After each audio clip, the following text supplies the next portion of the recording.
2,32,361 വോട്ടർമാർ സമ്മതിദാനാവകാശം വിനിയോഗിക്കും. 59 പുതിയ പോളിംഗ് സ്റ്റേഷനുകൾ ഉൾപ്പെടെ 263 ബൂത്തുകളാണ് ഒരുക്കിയിരിക്കുന്നത്. 7 പഞ്ചായത്തുകൾ, ഒരു നഗരസഭ ഇതുൾപ്പെടുന്നതാണ് നിലമ്പൂർ മണ്ഡലം. 3 മുന്നണികളുടെയും സ്ഥാനാർത്ഥികൾ രാവിലെ തന്നെ വോട്ട് ചെയ്യാനെത്തും. സ്വതന്ത്രനായി മത്സരിക്കുന്ന PV അൻവറിന് നിലമ്പൂരിൽ വോട്ടില്ല. 14 പ്രശ്ന സാധ്യതാ ബൂത്തുകളാണ് മണ്ഡലത്തിൽ ഉള്ളത്. മിഥില ബാലനാണിപ്പോൾ വിവരങ്ങളുമായി ചേരുന്നത്. മിഥിലയുള്ളത് ഏത് മേഖലയിലാണ്? അവിടെ പോളിംഗ് ബൂത്ത് ഈ മോക്ക് പോളിംഗ് ഉൾപ്പെടെ പൂർത്തിയായിട്ടുണ്ടോ? എന്തൊക്കെയാണ് വിവരങ്ങൾ മിഥില? ഉന്മേഷ്, ഞാനിപ്പോൾ ഉള്ളത് ഗവൺമെന്റ് മോഡൽ UP സ്കൂളിലാണ്. ഇവിടെ PV അബ്ദുൽ വഹാബ് MP 7 മണിയോടെ വോട്ട് രേഖപ്പെടുത്താനെത്തും. നമ്മളിപ്പോൾ ദൃശ്യങ്ങളിൽ കാണുന്ന ഈ ഒരു പോളിംഗ് ബൂത്തിലെത്തിയായിരിക്കും അദ്ദേഹം വോട്ട് രേഖപ്പെടുത്തുക. 181 number booth, government model UP school. ഇപ്പോൾ മോക്ക് പോളിംഗിന്റെ നടപടികളെല്ലാം തന്നെ പുരോഗമിച്ചുകൊണ്ടിരിക്കുകയാണ്. ഇതിന് ശേഷം ഇങ്ങോട്ട് PV അൻവർ ഇങ്ങോട്ട് എത്തും എന്ന വിവരവും ലഭിക്കുന്നുണ്ട്.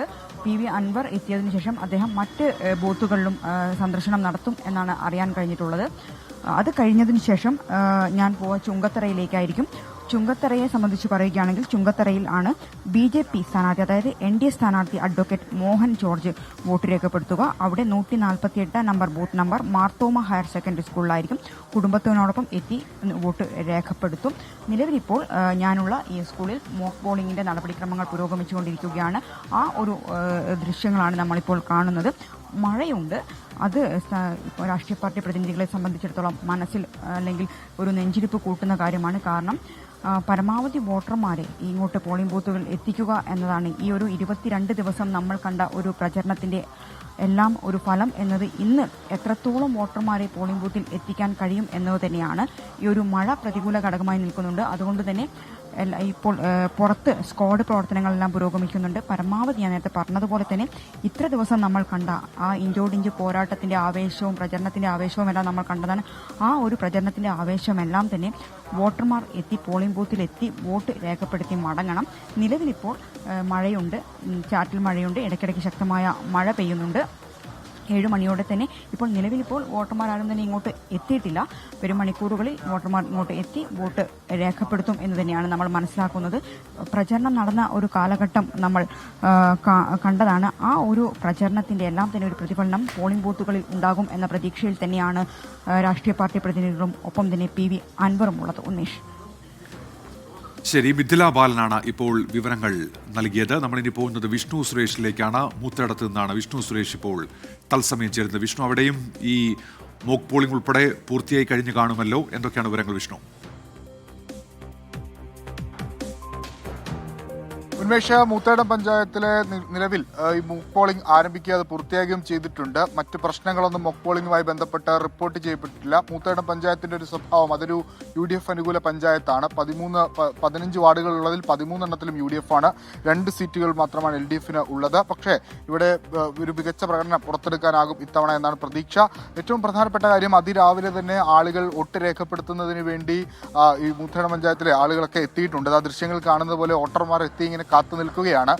ഒരു 7 മണിയോടുകൂടിയായിരിക്കും വോട്ടിംഗ് ഒക്കെ ആരംഭിക്കുക. പ്രത്യേകിച്ച് ഇവിടെ സ്ത്രീകളടക്കമുള്ള ആളുകൾ എത്തിയിട്ടുണ്ട്. രാവിലെ തന്നെ വോട്ട് ചെയ്യാൻ ഒന്നാണോ? 7 മണിയാവൂലേ? 7 മണിയാവും. 7 മണിക്ക് അതിരാവിലെ വോട്ട് ചെയ്ത് പോകാൻ എന്തെങ്കിലും കാരണമുണ്ടോ? തൃശ്ശൂർ പോകണം, ഒരു കല്യാണമുണ്ട്. അതിരാവിലെ വരാൻ എന്തെങ്കിലും കാരണമുണ്ടോ? ജോലിക്ക് പോകണം. 7 മണിയാവും, അതുവരെ വെയിറ്റ് ചെയ്യേണ്ടി വരും അല്ലേ? ആളുകളൊക്കെ രാവിലെ തന്നെ എത്തിയിട്ടുണ്ട്. ഏകദേശം 6 മണിയോടുകൂടി എത്തിയ ആളുകളാണിത്. 7 മണിക്കാണ് പോളിംഗ് ആരംഭിക്കുക. ഒരുപക്ഷെ ഇത്തരം ആളുകൾ ഇങ്ങനെ വരികയാണെങ്കിൽ പോളിംഗ് കഴിഞ്ഞ തവണത്തെക്കാലൊക്കെ വർദ്ധിക്കാനുള്ള സാധ്യതയാണ് നിലവിൽ കാണുന്നത്. മൂത്തേടം പഞ്ചായത്തെ സംബന്ധിച്ചിടത്തോളം കഴിഞ്ഞ തെരഞ്ഞെടുപ്പിൽ LDF-ന് 6584 വോട്ടും UDF-ന് 8915 വോട്ടും കിട്ടിയിരുന്നു. അതായത് ഇടത് തരംഗം ആഞ്ഞടിച്ച ഘട്ടത്തിൽ പോലും UDF-നൊപ്പം നിന്നിട്ടുള്ള പഞ്ചായത്താണ് മൂത്തേടം എന്ന് മനസ്സിലാക്കുന്നു. ഇനി ഇവിടുത്തെ പോളിംഗ്, ഇവിടെ ഏതെങ്കിലും തരത്തിൽ ചലനമുണ്ടാക്കാൻ നടപ്പിലാക്കാൻ LDF-നൊക്കെ ആകുമോ എന്നുള്ളതാണ് ഇനി നോക്കിക്കാണാനുള്ളത്. പഞ്ചായത്തിന്റെ വികസനവും അതോടൊപ്പം തന്നെ റോഡുകളുടെ നവീകരണം ഒക്കെയാണ് ഈ തെരഞ്ഞെടുപ്പ് പ്രചരണ കാലഘട്ടത്തിൽ LDF ഉയർത്തിക്കാട്ടിയത്.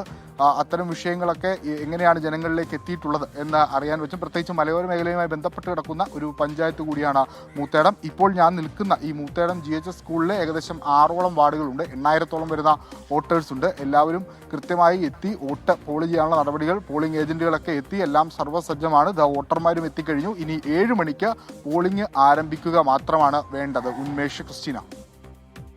ശരി, മൂത്തടത്ത് നിന്ന് വിഷ്ണു സുരേഷാണ് വിശദാംശങ്ങൾ നൽകിയത്. മോക്ക് പോളിംഗ് പൂർത്തിയായി. പോളിംഗിനുള്ള തയ്യാറെടുപ്പുകൾ നടക്കുകയാണ് അവിടെ.